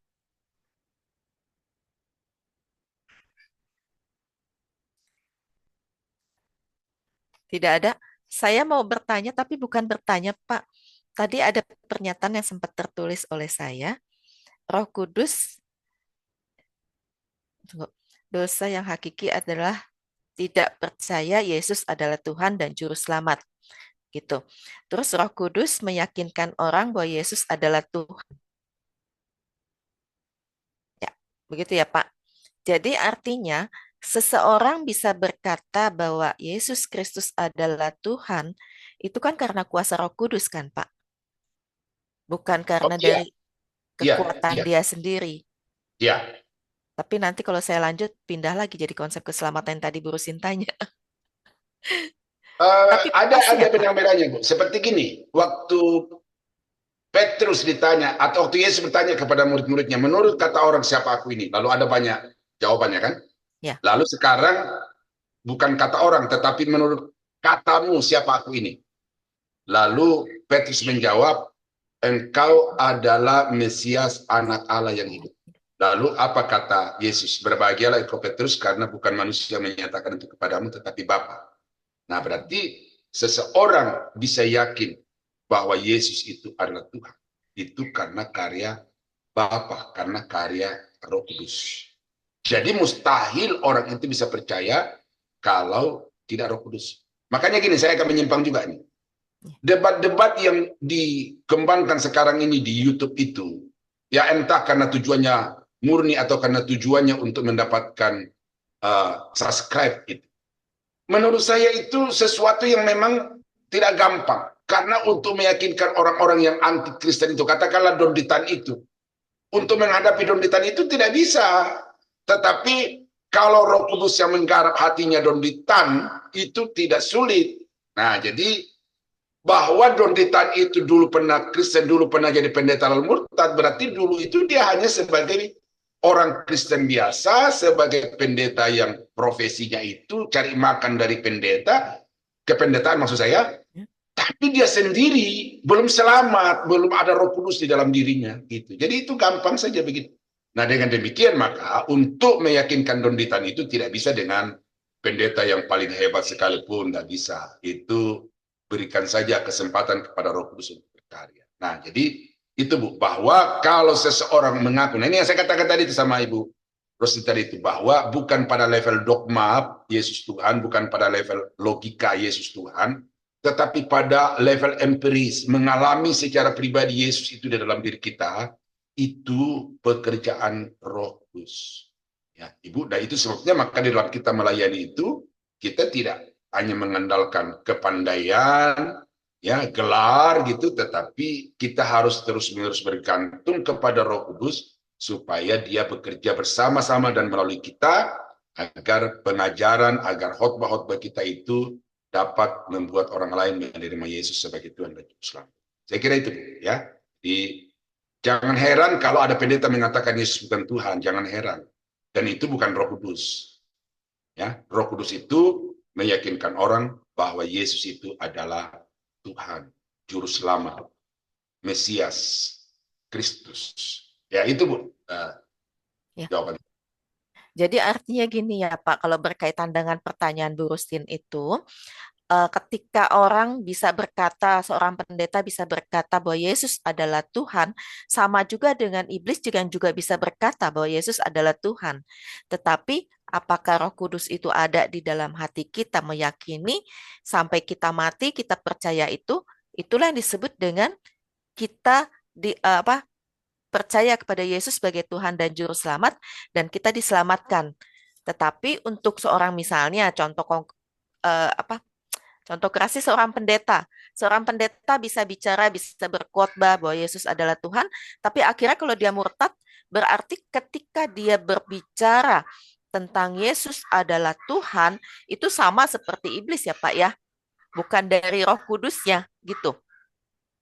Itu yang saya katakan tadi itu Ya, Pak, ya. sebatas Ya. rasionya, Rasionya, ya ya, gitu ya Pak ya. akalnya, ya. Ya. Tetapi hatinya tidak. Tidak, gitu Jadi ya Pak jangan ya. heran kalau Yahya Waloni, Don Ditan, dan banyak pendeta-pendeta itu yang tadinya sudah pendeta murtad, ya itu karena dia baru sampai kepada pemahaman logikanya, kekristenan yang dia warisi dari nenek moyangnya, tetapi dia belum menerima Yesus secara pribadi. Karena Alkitab mengatakan bahwa setiap orang yang menerimanya, Yesus itu, Yohanes 1 ayat 12 itu, diberinya hak untuk menjadi anak-anak Allah. Jadi harus menerima Yesus itu sebagai Tuhan Yesus Selamat. Ini pengalaman pribadi. Ya, pengalaman pribadi. Bukan karena komunitas Kristiani, bukan karena keluarga Kristiani, tetapi karena setiap orang di dalam rumah itu harus menerima Yesus sebagai Tuhan dan Juru Selamat. Itu yang menjadi jaminan keselamatannya. Di luar itu tidak ada. Ya, menyimpang memang topiknya, tapi ya. Tapi perlu Pak, karena harus ada kekuatan seperti ini. Nah, ada pertanyaan dari ruang chat dari Ibu Lili, menghujat Roh Kudus itu contoh konkretnya seperti apa karena tidak diampuni Tuhan? Bolehkah saya bertanya, dosa menghujat Roh Kudus itu contoh konkretnya seperti apa karena tidak diampuni Tuhan? Itu pertanyaan. Wah, ini keluar dari teks kita ya. Topiknya sama tapi keluar dari teks. Itu di Matius pasal 12. Matius pasal 12. Kenapa Yesus mengatakan bahwa menghujat anak manusia ada pengampunan, tapi menghujat Roh Kudus tidak diampuni karena berbuat dosa kekal? Itu di dalam konteks Matius pasal 12. Yesus melayani di mata orang-orang Yahudi. Mendemonstrasikan, memanifestasikan kuasa keilahian, ya, dengan menyembuhkan seorang anak yang kalau tidak salah bisu tuli, ya, bisu tuli, tiba-tiba bisa berkata-kata. Jadi siapa yang bisa melakukan mujizat itu hanya orang-orang yang memiliki kuasa ilahi di dalam dirinya. Dan itu Yesus mendemonstrasikan itu di mata, ya, sekali lagi di mata orang-orang yang Roh Kudus tugasnya, pekerjaannya adalah untuk meyakinkan orang bahwa Yesus itu Tuhan. Nah, sementara orang-orang Yahudi melihat mujizat yang didemonstrasikan oleh Yesus itu, Roh Kudus berbicara kepada mereka, ini Mesias, ini anak Daud itu. Nah, karena itu tolong dibaca Ibu, Matius 12 ayat 23.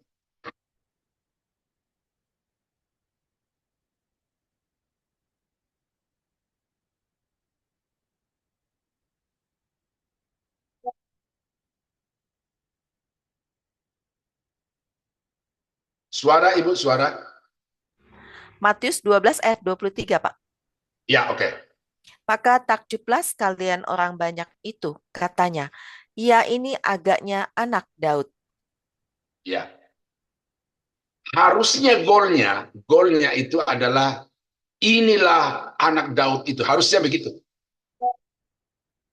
Tetapi orang-orang ini belum yakin juga.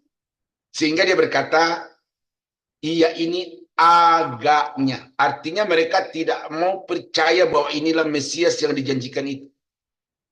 Di depan mereka melihat tanda-tanda dan mujizat yang ilahi, tetapi mereka tidak mau mengakui bahwa pelakunya itu adalah Mesias itu, anak Daud itu. Ya, beda dengan perempuan Kanaan, saudara baca dalam Matius 15. Dia langsung berkata, Tuhan, anak Daud. Nah itu, dia tidak ragu mengatakan bahwa Yesus itu adalah anak Daud. kepada Bartimeus yang buta itu. Ya, dia juga berseru, Yesus, anak Daud, kasihanilah aku. Nah, jadi perempuan Kanaan, orang non-Yahudi, kemudian Bartimeus buta, pengemis yang miskin itu memiliki keyakinan dalam dirinya bahwa Yesus itu adalah Mesias, anak Daud itu. Dan itu yang benar. Tetapi orang-orang yang menyaksikan mujizat di dalam Matius pasal 12 itu justru mengatakan, oh, dia ini bukan anak Daud, dia ini mengusir setan dengan kuasa Beelzebul. Ini kejahatan yang dilakukan oleh orang-orang yang di depan mata dia melihat mujizat, yang sebenarnya Roh Kudus sedang berkarya di dalam pikiran dan hatinya, tetapi mengeraskan hati. Makanya mereka dikategorikan sebagai orang yang menghujat Roh Kudus. Nah, sekarang apakah ada? Alkitab mengatakan tidak ada dosa yang tidak diampuni oleh Tuhan. Itu Alkitab bilang begitu. Besar apapun dosamu, pasti diampuni oleh Tuhan. Tetapi orang yang melihat dengan mata langsung bagaimana Yesus itu membuktikan kuasa keilahiannya, tetapi mereka tidak mempercayai kepada Yesus, nah itu yang disebut sebagai menghujat Roh Kudus. Saudara dan saya kan tidak melihat Yesus melakukan mujizat itu. Jadi kalau ada orang sekarang ini mengatakan, katakanlah Donitan, katakanlah Yaya Waloni. Saudara jangan pikir bahwa Yaya Waloni Donitan itu tidak ada pengampunan. Pengampunan Allah terbuka bagi mereka karena anugerah Allah lebih besar dari dosa-dosa mereka. Nah, karena itu saya berkeyakinan, penafsiran saya, dan saudara boleh setuju boleh enggak, bahwa di dalam gereja itu atau pada masa sekarang ini, dosa menghujat Roh Kudus itu tidak ada lagi. Karena itu hanya berlaku bagi orang-orang yang secara langsung melihat mujizat yang dilakukan Yesus, tetapi mereka tidak mau mengakui ketuhanan Yesus. Karena sekarang ini Alkitab mengatakan sekalipun dosa saudara itu begitu besarnya, itu tetap ada pengampunan. Makanya di dalam doktrin keselamatan kalau saya mengajar itu, saya bilang ada orang yang jahat. Ya, katakanlah di Indonesia ini, saya sebut nama saja seperti Risi, ya toh, Abu Bakar Ma'asir, katakan gitu kan. Ya Waloni tadi. Kalau nanti ditarikan napas yang terakhirnya itu lalu mereka berkata, Yesus ampuni saya, ya. Ini mudah-mudahan itu terjadi, atau bahkan sebelum itu mudah-mudahan terjadi. Tetapi katakanlah ditarikan napas yang terakhir orang-orang yang begitu keras menentang Yesus itu, tapi kemudian di akhir napasnya dia berkata, Yesus tolong saya, itu cukup bagi mereka untuk diselamatkan. Jadi dosanya itu ada pengampunan. Tetapi bagi orang-orang pada waktu itu di dalam Matius pasal 12 itu tidak ada pengampunan. Karena engkau sudah nyata-nyata melihat, sudah nyata-nyata mengalami, tetapi engkau berkeras untuk tidak percaya Yesus, ya sudah, engkau tidak diselamatkan. Itu jawaban saya, Bu.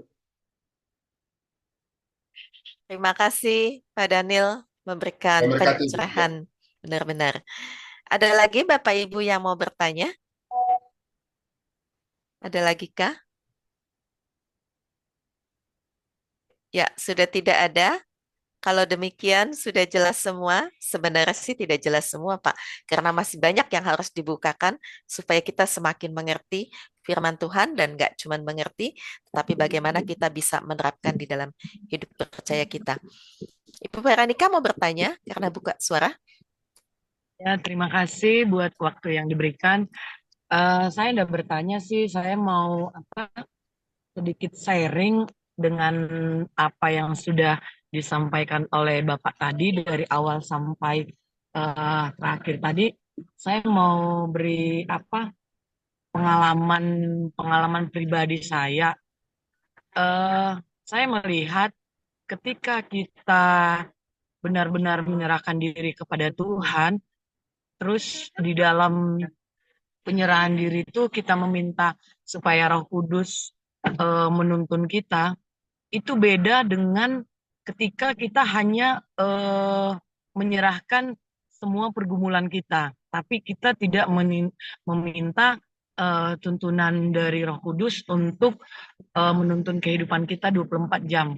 Saya alami terus terang apa yang saya hadapi terkadang itu tidak pernah saya pikirkan, tidak pernah saya inginkan, tapi selalu apa ya, selalu nyata. Memang penyertaan Tuhan itu melalui Roh Kudusnya, apa yang mau saya lakukan eh, nyata tuntunan dari Roh Kudus itu.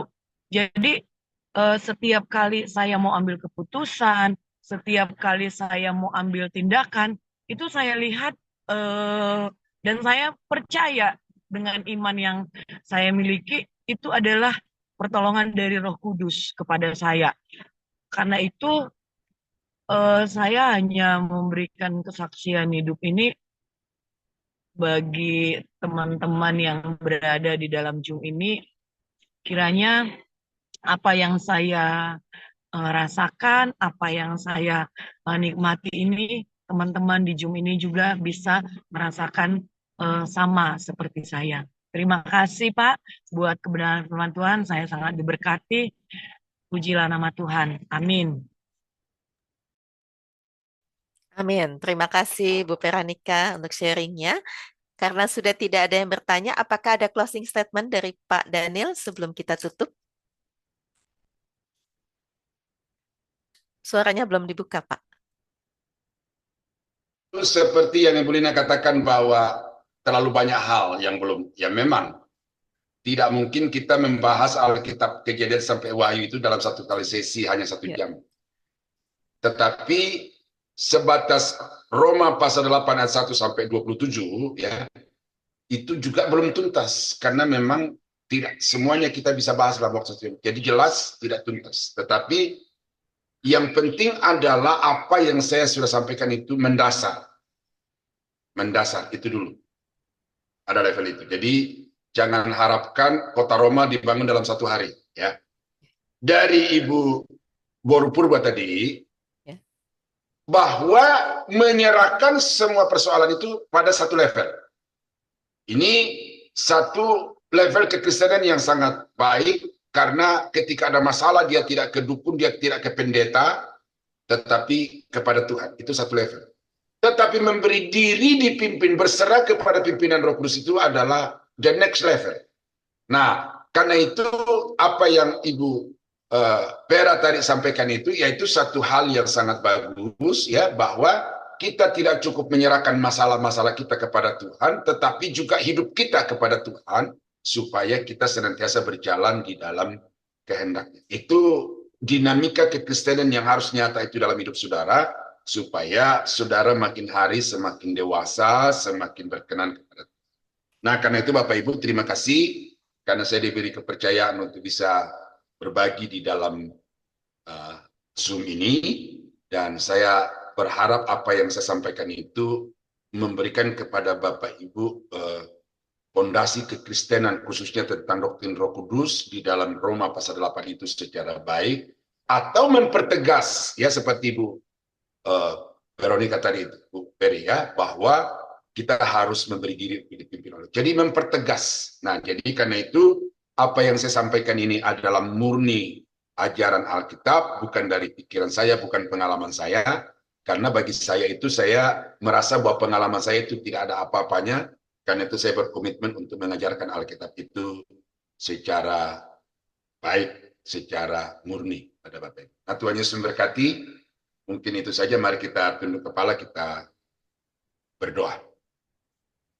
Bapa di surga, terima kasih karena pada pagi hari ini Tuhan sudah memberikan kami kesempatan untuk belajar firman-Mu, dan kami diberi suasana yang begitu baik sehingga kami bisa saling berinteraksi, dan kiranya apa yang sudah kami bahas pada pagi ini ya Tuhan boleh menjadi satu pencerahan, pemahaman yang lebih dalam tentang Roh Kudus, sehingga dengan demikian selama kami hidup di tengah-tengah dunia ini, kami dapat senantiasa hidup menyukakan dan menyenangkan hati. Amin. Terpujilah nama-Mu Bapa di surga, kami menyerahkan Zoom ini ke dalam tangan-Mu, biar dipakai Tuhan untuk menyebarluaskan Injil Kerajaan Allah kepada segala bangsa. Semua tim yang sudah terlibat, baik di depan layar, di belakang layar, Tuhan tolong, Tuhan berkati mereka, supaya mereka dapat terus menjadi alat yang heran di dalam tangan Tuhan. Di dalam nama Yesus Tuhan dan Juru Selamat kami berdoa. Saudara-saudara yang dikasihi Tuhan, kiranya anugerah dari Allah Bapa di dalam surga, damai sejahtera dari Tuhan kita Yesus Kristus, serta persekutuan kuat kuasa Roh Kudus menyertai kita sekalian dari sekarang sampai selama-lamanya. Dalam nama Yesus, kami akhiri sesi pembelajaran Alkitab pada pagi ini. Haleluya. Amin. Amin. Ya, terima kasih Pak Daniel yang sudah melayani pada pagi hari ini. Pak Daniel boleh minta nomor HP-nya karena kami kontak Pak Daniel melalui Ibu Heni. Gitu. Tolong ditulis Ibu. Ya, boleh Pak. Ya, 0821 Ya. 2980 980 ya. 9630. 96. 30. Saya ulang ya Pak, 0821 2980 9630. Ya, itu WA saya juga itu. Ya. Ya. Berarti kalau nanti kami akan minta Bapak lagi boleh ya Pak? Karena sesinya kurang nih. Nanti kita akan atur lagi bersama. Boleh Pak? Boleh Bu, tapi dikasih tahu topiknya supaya, dan kalau bisa seminggu sebelumnya minimal ya. Kalau bisa jauh-jauh bulan lebih bagus lagi supaya saya bisa prepare gitu ya. Iya Pak. Ya. Ya, terima kasih Pak. Tuhan berkati. Ya, terima kasih Tuhan berkati. Terima kasih Bapak Ibu atas kehadirannya. Kita hari ini sudah belajar dengan luar biasa bersama dengan Pak Daniel. Pembelajaran kita hari ini tidak berhenti di sini, tetapi bagaimana kita menerapkan kepercayaan kita kepada Roh Kudus di dalam kehidupan kita sebagai orang percaya, supaya kita semakin berbuah di dalam hidup ini. Dan besok Minggu, silakan Bapak Ibu kembali ke gereja masing-masing untuk bersekutu, beribadah, dan melayani. Kita akan kembali bertemu pada hari Senin, seperti biasa pukul 5 sampai 6.30 bersama dengan Pak Denis Firmansyah. Kemudian yang kedua, diingatkan Bapak Ibu bahwa MGC akan mengadakan seminar onsite pada tanggal 24 dan 25. 24 itu hari Sabtu dimulai pukul 8 sampai pukul 7 malam. Dan hari Minggu kita di gereja dulu, baru sorenya jam 4 sore kita bertemu. Biayanya tidak, untuk seminar tidak dikenakan biaya, tetapi dikenakan biaya untuk konsumsi. 2 kali makan dan 2 kali snack sebesar 50.000 bisa ditransfer ke rekening saya. Dan untuk pendaftaran ataupun pertanyaan berkaitan dengan seminar juga bisa ke kontak ke saya, ke nomor HP saya. Demikian ya Bapak Ibu, sampai ketemu. Tuhan Yesus memberkati kita semua. Shalom Aleihim.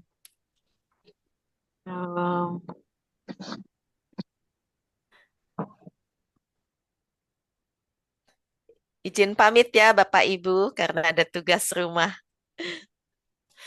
Pak Bona, Shalom, apa kabar?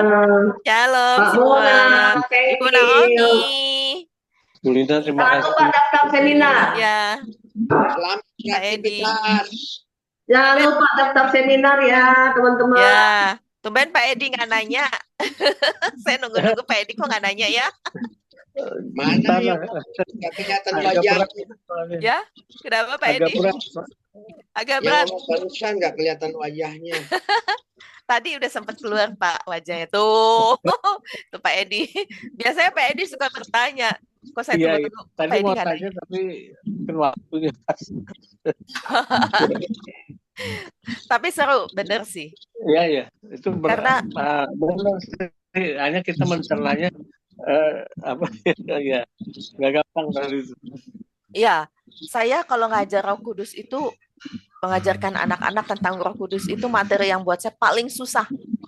Paling susah, benar-benar paling susah. Kalau penciptaan apa segala paling gampang lah, maksudnya nyampeinnya. Tapi kalau udah sampai bicara tentang Roh Kudus, sampai saya suka bilang sama anak-anak, semoga yang Ibu jelasin kamu ngerti ya, gitu. Sampai ngomongnya seperti itu. Karena Paling itu tadi kalau masih ada Pak Danielnya. Ya? Pak Danielnya masih ada nggak? Kayaknya sudah tidak ada, sudah keluar Ntar Pak. kalau sesi kapan lagi saya nanya. Ya, Iya, nanti boleh disambung. kita bikin sesi lagi di bulan Iya, iya. September ya, karena kan Iya, Agustus sudah penuh. menarik. Iya, karena materinya Menarik. menarik. Apalagi tadi cuma apa dibahasnya itu harusnya berapa sesi, cuma 1 sesi, Ya, jadi nggak semua. betul. Sayang banget. Pak Maju, semangat Pak Maju. Terima Pak kasih semua. Nelson, Pak Bona, yuk semua izin pamit ya. Yuk. Tugas masak Ya, nih buat pamit Mama. ya. Shalom, Alehim, Pak. Alaikum Semuanya shalom. terberkati. Dan berkati Salam juga. berkati. Izin live. Ya.